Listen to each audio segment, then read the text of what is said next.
দীর্ঘ এক যুগ পর অবশেষে বিসিবির সভাপতির পদ থেকে পদত্যাগ করেছেন নাজমুল হাসান পাপন।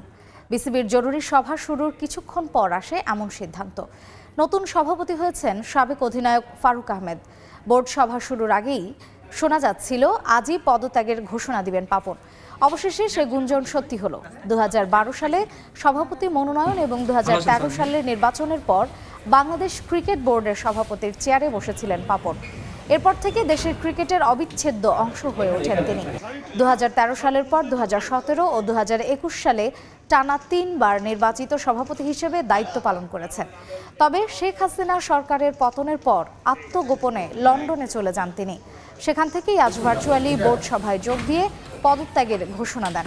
নতুন সভাপতি নির্বাচিত হয়েছে সাবেক অধিনায়ক ও প্রধান নির্বাচক হিসেবে দায়িত্ব পালন করা ফারুক আহমেদ। বোর্ড সভায় তাকেই দেশের ক্রিকেটের ভবিষ্যৎ কাণ্ডারি হিসেবে নির্বাচিত করা হয়েছে।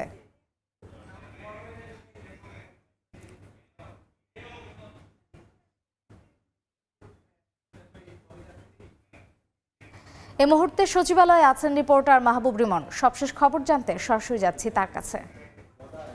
বাংলাদেশের ক্রিকেট বোর্ডের সবচাইতে ক্ষুদ্রতম সভা, অর্থাৎ 11টায় শুরু হওয়ার কথা ছিল, 11টায় শুরু হয়ে গিয়েছিল এবং 45 মিনিটের মধ্যে সেই সভা শেষ হয়ে গেছে।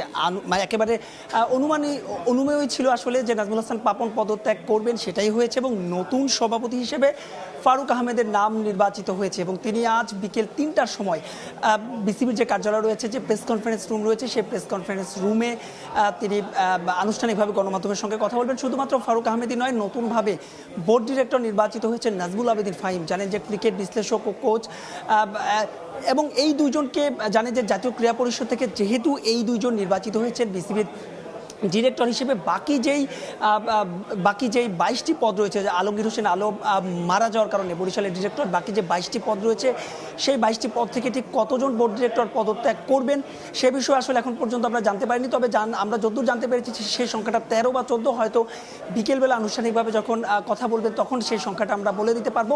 তার আগে যদি পুরো আজকের যে ঘটনার সামারি আপনাদের করতে চাই, জানেন যে নাজমুল হাসান পাপন তার পদত্যাগের বিষয়টা নিশ্চিত হয়েছিল 11টার সময় যে বোর্ড সভা অনুষ্ঠিত হয়েছে, সেখানে 8 জন বিসিবি ডিরেক্টর উপস্থিত ছিলেন এবং জাতীয় ক্রীড়া পরিষদের কোটায় আমরা যদি ফারুক আহমেদ এবং নাজমুল আবেদিন ফাহিমকে ধরি, সেই সংখ্যাটা 10।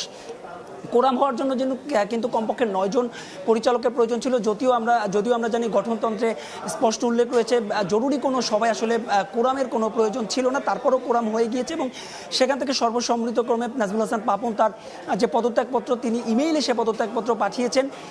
গেল 12 বছর ধরে কিন্তু বাংলাদেশ ক্রিকেট বোর্ডে নাজমুল হাসান পাপন সভাপতি হিসেবে দায়িত্ব পালন করেছিলেন এবং আমরা দেখেছি যে সকাল থেকে বিসিবির যে ডিরেক্টর রয়েছেন আকরাম খানকে আমরা দেখেছি, খালেদ মাহমুদ সুজনকে দেখেছি, কাজী এনামকে দেখেছি, মাহবুবা নামকে দেখেছি, আমরা ফাহিম সিনহাকে দেখেছি।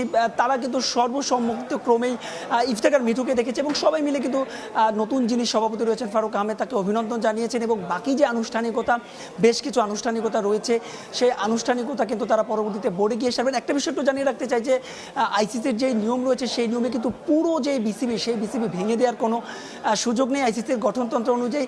সেক্ষেত্রে আসলে যেহেতু জাতীয় ক্রীড়া পরিষদ থেকে দুটো বোর্ড ডিরেক্টর নির্বাচিত হন, সেই বোর্ড ডিরেক্টর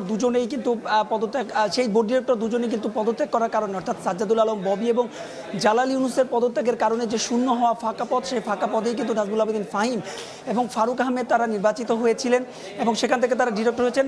আরও একটা ব্যাপার একটু দর্শকদের জানিয়ে রাখতে চাই, শুধুমাত্র যে বাংলাদেশ ক্রিকেট বোর্ডের সভাপতির পদ থেকে নাজমুল হাসান পাপন পদত্যাগ করেছে তাই নয়। আমরা যতদূর জানতে পেরেছি তিনি যে বিসিবি ডিরেক্টর রয়েছেন, অর্থাৎ আবাহনীর কোটায় তিনি নির্বাচন করে বিসিবির ডিরেক্টর হয়েছিলেন, সেই পদ থেকেও তিনি পদত্যাগ করেছেন, অর্থাৎ আরও একটি পদ কিন্তু শূন্য হলো।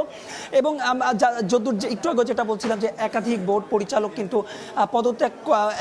পরিচালক হয়তো পদত্যাগ করবেন, যে একটা জটিলতা ছিল সেই জটিলতা কিন্তু অনেকাংশে কিন্তু অবসান হয়েছে। জানেন যে ফারুক আহমেদ দেশের ক্রিকেটের একেবারে পরিচিত মুখ, তিনি জাতীয় দলের সাবেক অধিনায়ক ছিলেন, দীর্ঘ সময় কিন্তু তিনি জাতীয় দলের প্রধান নির্বাচকের দায়িত্ব পালন করেছেন এবং চান্ডিকা হাথুরু সিংয়ের সঙ্গে বনিবনা না হয় কিন্তু তিনি সেই হেড কোচ প্রধান নির্বাচকের দায়িত্ব ছেড়েছেন। ফারুক আহমেদের সভাপতি হওয়ার পরে কিন্তু একটা বিষয় সামনে এসেছে, শেষ পর্যন্ত চান্ডিকার ভাগ্যে কি আছে সেটা হয়তো খুব শিগগিরই জানা যাবে। তো এই ছিল আমার কাছে সচিবালয় থেকে বিসিবির যে বোর্ড সভা তার সবশেষ আপডেট। 3টার সময় আনুষ্ঠানিকভাবে সংবাদ সম্মেলনে কথা বলবেন নতুন সভাপতি।